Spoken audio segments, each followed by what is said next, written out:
बंधु माने आजिर एही कार्यक्रम को आपण मानक स्वागत। आजिर एही कार्यक्रमटी धनुराशि व्यक्ति विशेष मानक पई बहुत गुरुत्वपूर्ण अटे। कारण धनुराशि व्यक्ति विशेष मानकर जीवन एही पवित्र दोल पूर्णिमा तथा होली परठारु संपूर्ण भाव बदलिबाकु जाउछि। कारण होली दिन अर्थात मार्च 15 रे सूर्य निजर राशि परिवर्तन करबाकु जाउछंती एवं 29 मार्च को शनि मध्य निजर राशि परिवर्तन करबाकु जाउछंती। तेबे शनि जेतेबेले निजर राशि परिवर्तन करिवे तो आपणकर शनि अढ़ेर आरंभ होई जिवो, जहा फଳରେ आपणक जीवन रे एक बड़ परिवर्तन हेबो। एहार प्रभाव आपणकर स्वास्थ्य, शिक्षा, प्रेम जीवन, वैवाहिक जीवन, भाग्य, क्यारियर एवं व्यापार वाणिज्य उपरे रहिबो।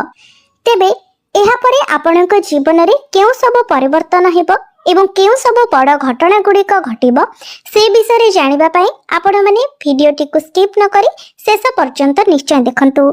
एवं आपणकर जदि धनुराशि होई थाए तेबे भिडियोटी को लाइक करी चैनल टी को सब्सक्राइब करी दियंतु। कमेंट बॉक्स रे भक्ति एवं श्रद्धार सहित जय श्री कृष्ण निश्चय लिखंतु। तो बंधु माने आसंतु आरंभ करिबा आजिर एही कार्यक्रम को जहाँकि जन्म राशि एवं चंद्र राशि उपरे आधारित अटे। तेबे बंधु माने राशि चक्रर 12 गोटी राशि मध्यरु नवम राशि हेउछि धनु राशि। तो आपणक कुंडलीर तृतीय भावरे विराजमान अछंती शनि एवं सूर्य। तेबे 15 मार्च को सूर्य आपणकर चतुर्थ भाव को चलन करिवे। शनि मध्य 29 मार्च को आपणकर चतुर्थ भाव को चलन करिवे। तेबे आपणकर चतुर्थ भावरे विराजमान अछंती शुक्र, राहु एवं बुध। आपणकर षष्ठ भावरे विराजमान अछंती देवगुरु बृहस्पति।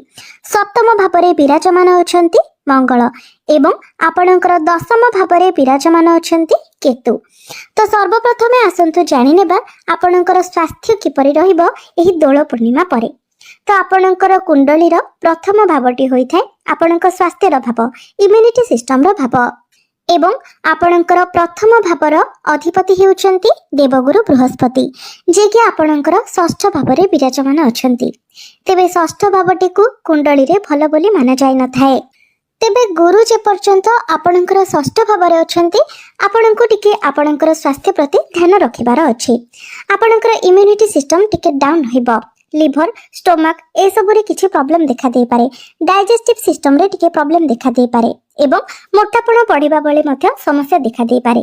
तो विशेष करी आपणको निजर खाद्य पेय प्रति यत्नशील हेबार अछि एवं योग, व्यायाम, प्राणायाम इत्यादि करिबार अछि। तेबे 15 मई को गुरु निजर राशि परिवर्तन करी जेतेबेले आपणकर षष्ठ भावरु सप्तम भाव को चलन करिवे तो आपणकर स्वास्थ्य संबंधित सबु समस्या गुड़िक दूर होई जिवो।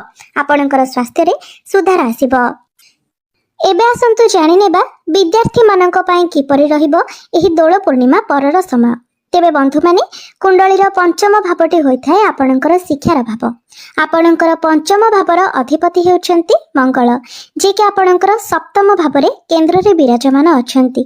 तो पाठपढ़ार स्थिति आपणकर बहुत भल रहिबो। जदि आपणकर एही दोल पूर्णिमा परे कोनोसी एग्जाम रहिछि तो सेथिरे निश्चित भावरे आपण उत्तीर्ण हेबे एवं आपण जदि कोनोसी एडमिशन नेबा पई चाहुचंती तो सेथि पई मध्य समय आपणक पई बहुत भल रहिबो। आपणकर पाठ पढ़ारे मन लागिबो। आपण निज इच्छा रे ही पाठ पढ़ारे बहुत भल करिवे। मात्र जदि आपणक उपरे के प्रेशर दिए तो हुए तो आपण पाठ न पढ़ी पारंती, किंतु आपणकर पाठ पढ़ा जेहेतु बहुत भल रहउछि तेनु आपण पाठ पढ़ारे मन दियंतु। एबे आसंतु जानिबा आपणकर प्रेम जीवन किपरि रहिबो एही दोल पूर्णिमा परे।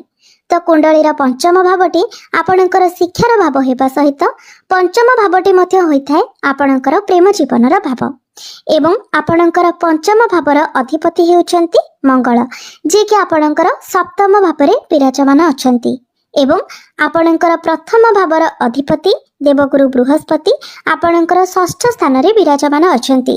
तो गुरु एवं मंगलंकर 1-12 रो कनेक्शन हेउछि। तेबे शनि को दृष्टि जेहेतु आपणकर पंचम भाव उपरे रहुछि तो आपणक पार्टनर मध्यरे टिके जिद्दी स्वभाव देखा देबो। छोट छोट कथा रे ही से जिद्दी करिवे। यह व्यतीत गुरु एवं मंगलंकर जेहेतु 1-12 रो कनेक्शन हेउछि तो आपण निजे मध्य बुझी पारिबे नाही जे केउ कथा को नेकी आपणक मध्यरे मिसअंडरस्टैंडिंग हेउछि। बिना कारण रे ही आपणक मध्यरे जुक्ति तर्क हेबो एवं भूल बुझामणा मध्य सृष्टि हेबो। तेबे ए सबुर एतेटा खराब प्रभाव आपणकर प्रेम जीवन उपरे पड़िबो नाही। आपणक मध्यरे भल पाइबा ठीक ठाक रहिबो एवं बेले बेले सेमिति किछि समस्या सृष्टि हेले मध्य अन्य समय आपणक मध्यरे संपर्क भल रहिबो। तो आपणकर प्रेम जीवन 60 रु 70% भल रहिबो। एबे आसंतु जानि नेबा आपणकर वैवाहिक जीवन किपरि रहिबो एही दोल पूर्णिमा परे। तो कुंडलीर सप्तम भावटी होइथाय आपणक वैवाहिक जीवनर भाव, आपणक जीवन साथींकर भाव। तेबे आपणक सप्तम भावर अधिपति हेउछन्ति बुध, जे कि आपणकर चतुर्थ भावरे विराजमान अछन्ति।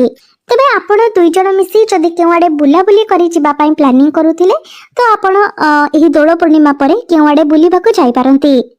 मात्र आपणक उपरे अधिक रेस्पॉन्सिबिलिटी रहिबो।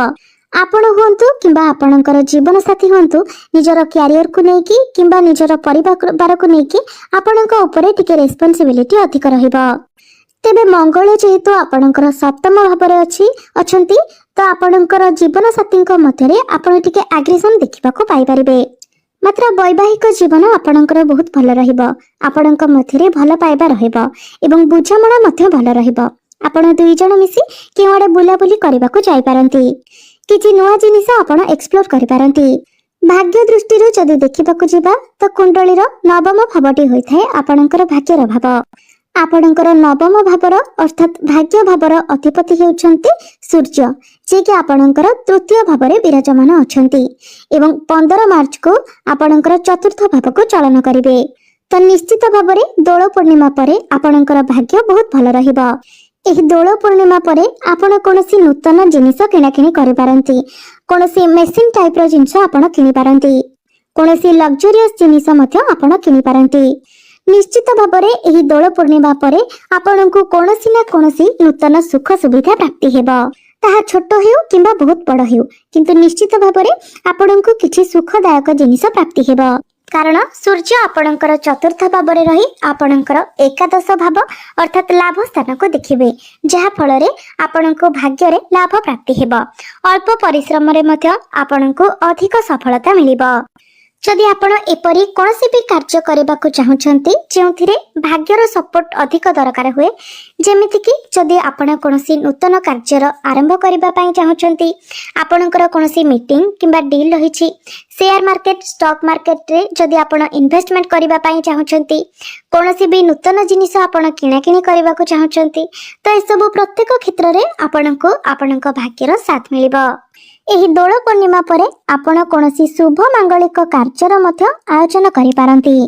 तेबे बंधु माने एही दोल पूर्णिमा परे आपणक जीवन रे एक बड़ परिवर्तन हेबाको जाउछि, कारण आपणकर शनि अढेईर आरंभ हेबाको जाउछि।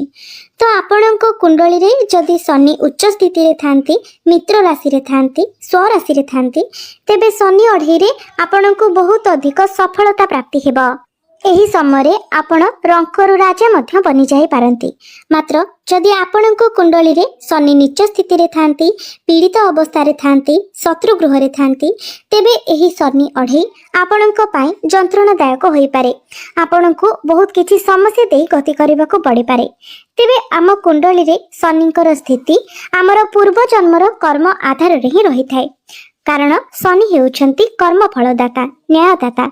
जदि आमे पूर्व जन्म रे भल कार्य करिथाउ तो एहार फल स्वरूप एई जन्म रे आम कुंडली रे शनि उच्च स्थिति रे रही थांती। मात्र पूर्व जन्म रे आमे माने जदि किछि कुकर्म करिथाउ तो ताहार फल स्वरूप शनि देव आमर कुंडली रे नीचस्थ बा पीड़ित अवस्था रे रही थांती। तेणु सेति पय तो आपण किछि करि परिबे नाही, मात्र एई जन्म रे निश्चित भाबरे आपण निजर कर्म को सुधारी परिबे।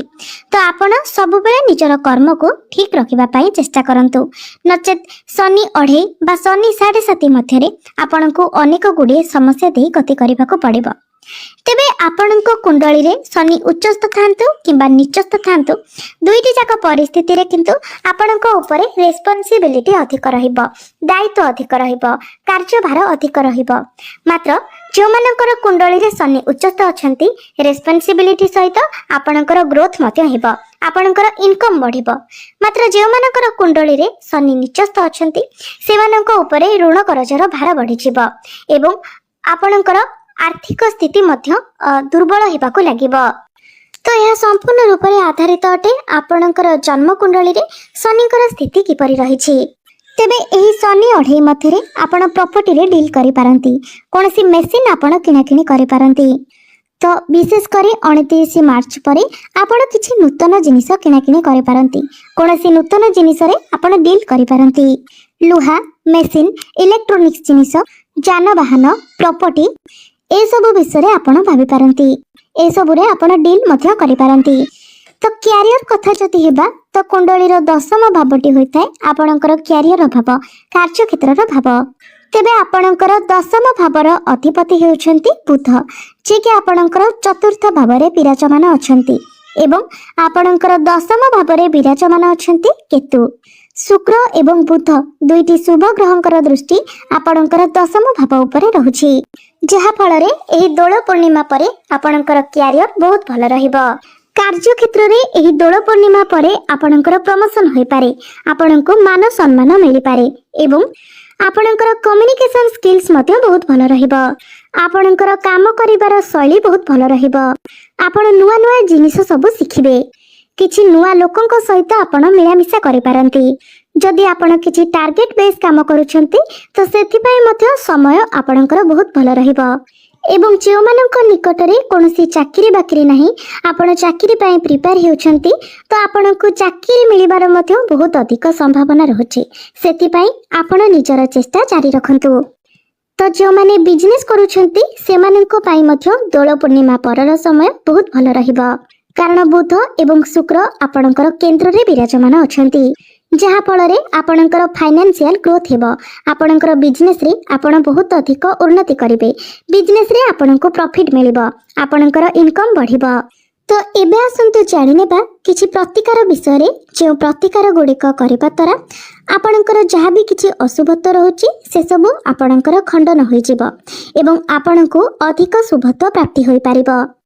तेबे सेथिपाई आपण प्रत्येक दिन गुरुंकर बीज मंत्र 108 थर जप करंतु, कारण गुरु हेउछंती आपणकर राशि स्वामी एवं गुरु षष्ठ भावरे दुर्बल स्थिति रे अछंती।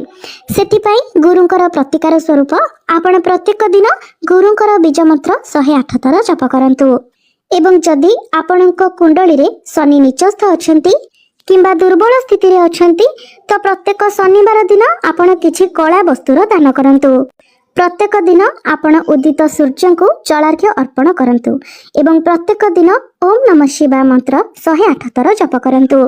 तो बंधु माने आपणकर जीवन मंगलमय हेउ, एहा ही ईश्वरक निकटरे मोर प्रार्थना। धन्यवाद।